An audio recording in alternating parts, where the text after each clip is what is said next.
Assalamualaikum warahmatullahi wabarakatuh. Bismillahirrahmanirrahim. Alhamdulillahirrabbilalamin. Wassalatu wassalamu ala sayyidina Muhammadin wa ala alihi wa sahbihi ajmain. Amma ba'du. Rabbis shrah li sadri wa yassir li amri wahlul 'uqdatam min lisani yafqahul qawli. Subhanaka la ilma lana illa ma 'allamtana innaka antal alimul hakim. Baraya yang dirahmati Allah Subhanahu wa taala, tentu masih ingat ya tentang kasus yang menendang sesajen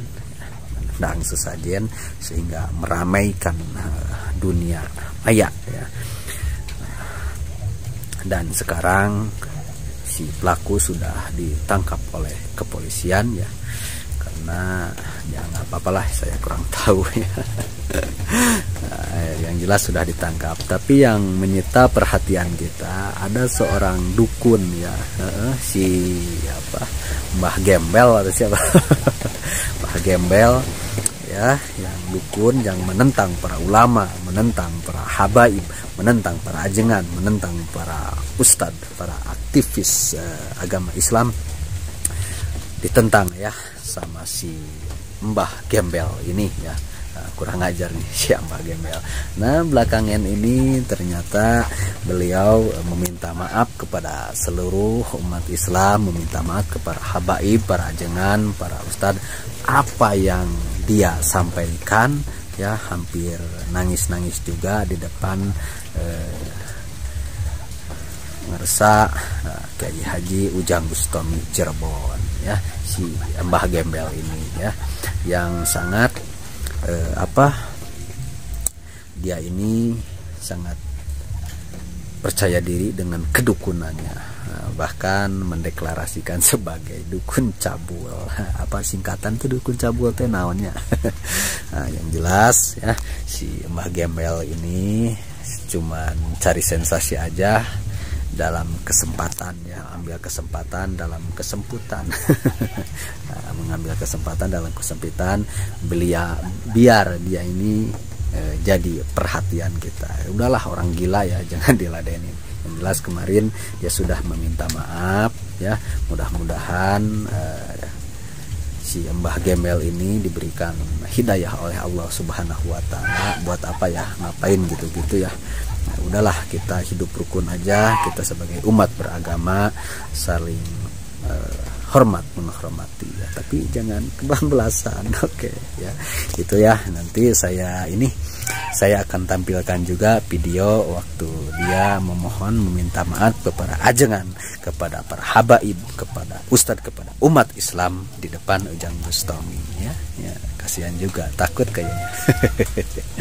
Oke ya, gitu ya. Mudah-mudahan kita semua ada dalam lindungan Allah Subhanahu wa taala. Mohon maaf atas segala kekurangan-kekurangan dalam konten-konten saya, namanya juga belajar. Oke. Orang yang belajar itu pantas benarnya, pantas salahnya. Pantas benar karena belajar. Ya, pantas salah kan masih belajar ya. Kita semua selalu belajar. Ya, kita semua selalu diperintahkan harus belajar oleh Rasulullah Shallallahu Alaihi Wasallam. Utlubul ilma minal mahdi ilah ladi. Ya, selama kita masih hidup, kita diwajibkan untuk belajar, untuk menuntut ilmu. Oke, wassalamualaikum warahmatullahi wabarakatuh. Jangan lupa ya nonton sampai habis. Oke. Saya memang pada waktu itu menantang banyak ulama, kiai, ustadz pada waktu itu tentang sesajen. Ya, sempat membuat kita ini emosi. Nah, yang emosi adalah pelaku-pelaku spiritual dan budaya. Nah, di banyak konten-konten kiai-kiai yang lain itu mendukung. Salah satunya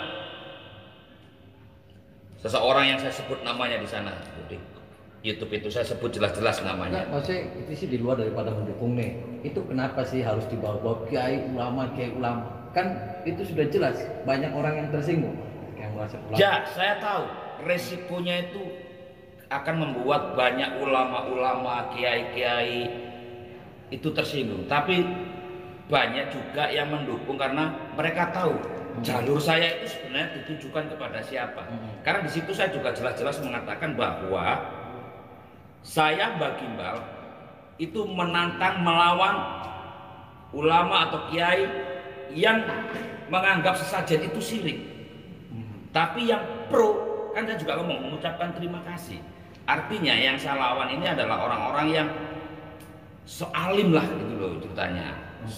Ya kan saya juga sudah menekankan Pak Ustadz Samsul bahwa itu ditujukan hanya untuk kelompok-kelompok tertentu, tidak digebiar uya, tapi karena YouTube itu viral ditunggangilah oleh orang-orang yang punya kepentingan gitu loh. Bukannya begini saja Pak, kan ketika ada seorang atau versi kiai atau ulama atau habat yang syirik, ya biarin saja. Jadi nggak harus walaupun kiai yang menyatakan sesat itu syirik, saya tantang, kan nggak boleh Mbak main tantang begitu. Ya, oleh sebab itu saya Pak Ustadz kesini dalam rangka satu silaturahim kepada Pak Ustadz.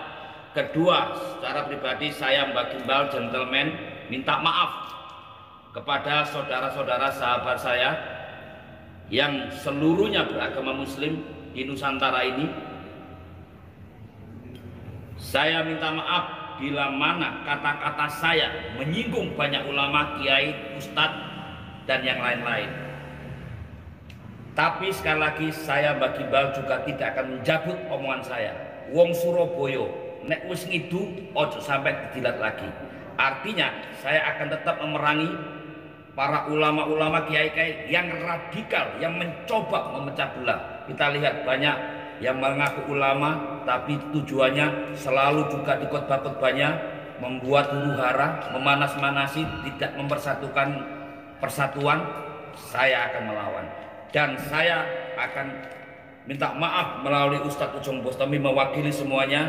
Pak Ustadz, saya minta maaf, mudah-mudahan apa yang saya sampaikan di YouTube tidak ada banyak gagal paham, karena di situ saya juga sebenarnya di bait-bait pertengahan dan terakhir itu saya justru menganjurkan ayo kita bersama-sama berbuat baik, jangan lagi ada perbedaan. Itu apa nggak takut disantet bagaimana? Saya dukun Pak Ustadz. Oh gitu. Saya dukun, tapi dukun budaya. Oh, gitu. Tapi saya sering dikatakan, saya mengatakan sendiri saya adalah dukun cabul. Apa tuh? Duduk dengan rokokan kemebul. Nah gimana kalau ada dukun santet yang nantang? Kalau ini untuk teman-teman ya, selagi teman-teman yang lain dimanapun berada, dukun ketika beraliran negatif dan merugikan masyarakat, saya juga akan menjadi lawannya. Saya akan datangi dan saya akan ajak perhitungan. Apa yang akan saya lakukan? Ya mencoba memberi solusi yang terbaik. Gitu saudaraku. Karena saya ada nih dukun yang pernah tarung dengan saya, ngajak tarung dengan Mbah Gimbal. Gimana? Ya diterima tantangan, biar saya wasit aja nanti. Gini, saya tidak akan menolak ketika orang menjual, pasti saya akan beli. Karena Surabaya itu nek wani ya wani, nek enggak ya enggak. Artinya kalau memang berani ya berani. Asal untuk kebenaran, Ustaz. Tidak akan ada yang saya akan lewati. Apalagi sama-sama dukunnya. Nah, tinggal dia dukun asli apa dukun palsu, kan gitu. Banyak orang-orang mengaku dukun, tapi banyak menipu. Kan kasihan korbannya. Nah, saya sebenarnya dukun apa? Dukun budaya, dukun pemersatu. Nah, ini budaya. Artinya kalung-kalung ini artinya gimana? Apa? Bisa simbolnya dijelaskan? Ini adalah jimat yang paling keramat bagi saya sebenarnya, selain ibu. Oh gitu. Ya. Kenapa? Bahwa ini adalah pengingat bahwa setiap orang pasti akan menjadi tulang dan tengkorak, Pak Ustadz. Nah, sebelum kita menjadi tulang dan tengkorak ini, hidup itu untuk apa? Silakan kalian pilih. Tapi saya menganjurkan lakukan hidup kita untuk kebaikan dan jangan pernah ditunda untuk berbuat baik. Karena kita tidak pernah tahu kapan ajal menjemput. Harta, pangkat, dan segala-galanya titipan. Kita hanya meninggalkan sebuah kenangan, nama baik, itu aja Pak Ustaz. Nah kemarin sama pelaku yang nendang sesajen itu mau bagaimana? Mangkal tidak? Kalau soal itu yang mangkal bukan saya sebenarnya. Emang itu dulu sesajennya siapa sih? Ya, Agama tertentu? ya atau apa? gini, soal sesajen kita sudah lupakan aja karena sudah ditangani lah oleh sahabat-sahabat polisi ya. Dan yang pasti justru saya secara pribadi nih berterima kasih Kenapa? dengan pelaku sesajen itu. Kenapa? Dengan seperti itu akan terbuka mata umum bahwa tidak layak untuk ditiru gitu loh. Nah, contoh yang salah, tapi memberi pelajaran, jangan meniru hal bodoh seperti itu lagi.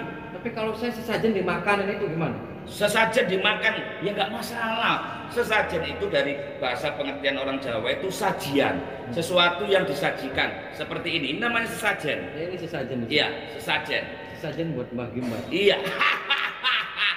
Sesajen itu macam-macam ya. Nah, tinggal kepercayaannya gitu loh. Nah, kita menghormati kepercayaan orang lain. Bayangkan kalau itu dilakukan di Bali. Sepanjang desa, sepanjang kota, sepanjang kampung di Bali itu banyak hal. Apa mau ditendangi semua, atau dibuang dalam sini enggak. Biarlah syirik itu menurut agama tertentu aja. Di kelompok kalian dan di kelompok orang tertentu, biarlah mereka menghargai kewajiban dan budayanya. Kan akhirnya ketika Mbak Gimbal saya tantang ulama dan Habib, walaupun tadi sudah minta maaf, banyak tuh konten-konten yang lain akhirnya mereka, wah saya tantang juga Mbak Gimbal, gimana itu menanggapinya? Wah, saya terima kasih. Kenapa? Justru itu yang membuat konten saya naik. Enggak, mau menanggapinya gimana? Lah, justru ketika banyak orang menantang saya nih Pak Ustadz, saya berterima kasih. Dengan demikian mereka juga dapat rezeki dari konten itu.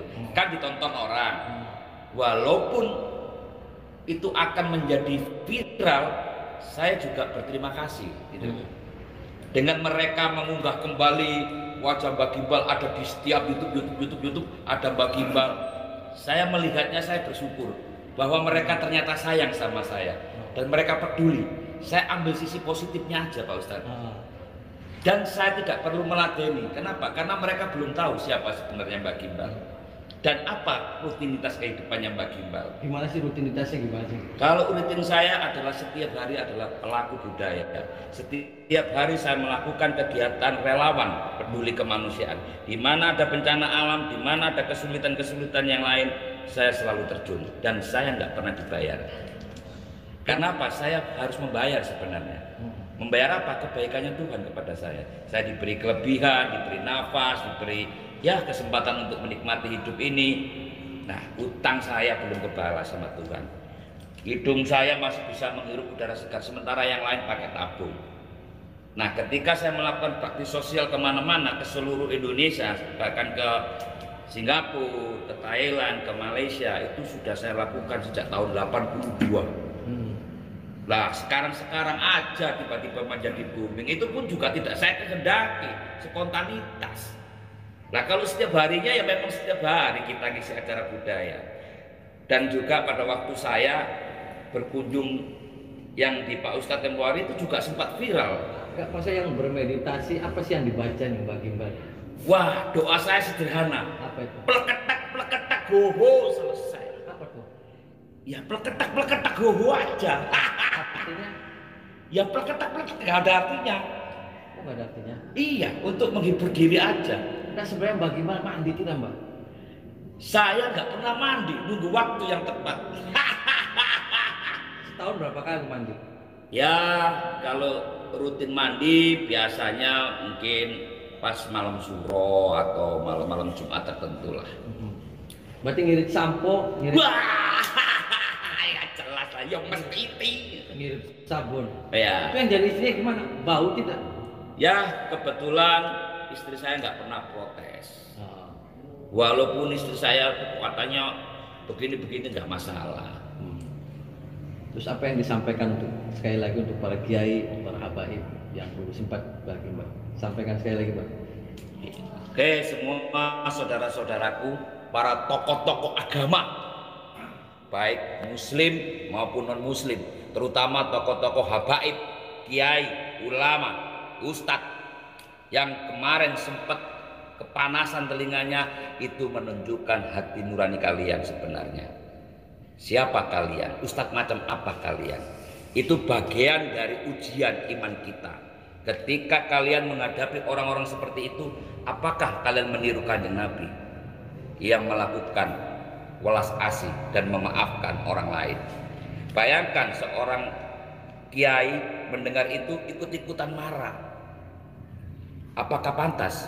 Masing-masing aja. Kalau berpikir jernih dan cerdik, pasti akan mengundang dengan bijak, duduk dengan manis, ngopi bareng seperti ini. Itu akan menemukan jawaban dari makna itu. Tapi ketika Habib dan kiai dan atau ikut berteriak keluar-keluar, itulah rendahnya iman mereka.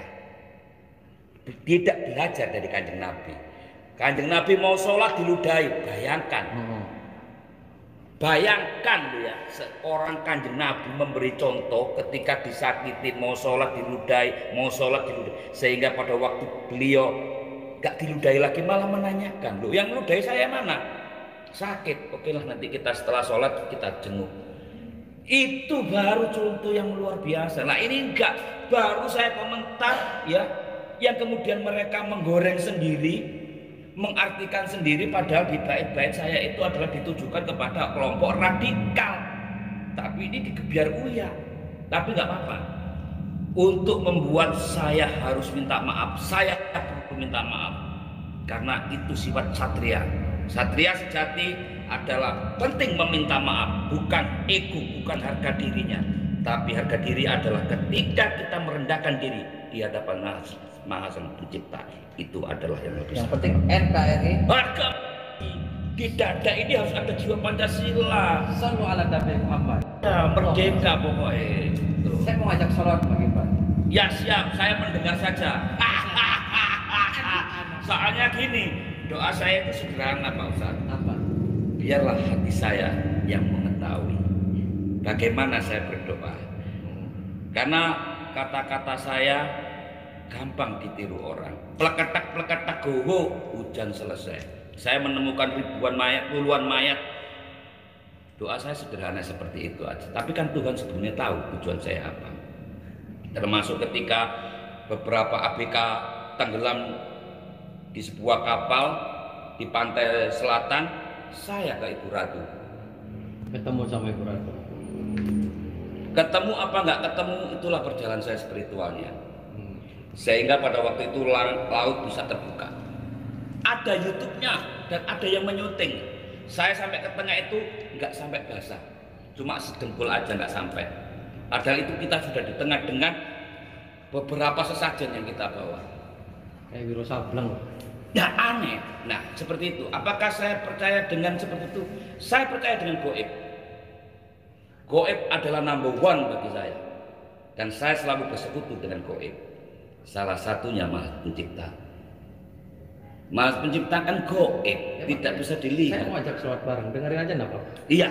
Nah saya ini juga pada waktu di sana di pantai selatan itu dapat kenang-kenangan. Apa itu? Kenang-kenangannya selama ini yang membantu saya juga ketika ada masalah, sebuah kerang. Tapi kerangnya itu ada lafal kalimat kearap-arapan. Ini apa ini? Buat apa ini? Ini isinya gentong wasiat. Kalau Doraemon, inilah kantong Doraemon. Tapi isinya sebenarnya untuk tempat-tempat batu-batu. Allahumma sholli wa sallim wa barik alaihi wa ala alihi wa sahbihi. Allahumma sholli ala Muhammad. Ya Rabbi sholli alaihi wa sallim. Allahumma sholli ala Muhammad. Ya Rabbi sholli alaihi wa sallim. Rabbi fanfa'na bi barakatihim wahdinal husna bi hurmatihim. Rabbi fanfa'na bi barakatihim wahdinal husna بحرمتهم perbanyak sholawat, perbanyak istighfar, perbanyak baca Al-Quran dan selalu perbaiki sholat. Semakin sholat kita baik, insya Allah kehidupan kita akan lebih. Amin, amin, amin. Assalamualaikum warahmatullahi wabarakatuh. Oke.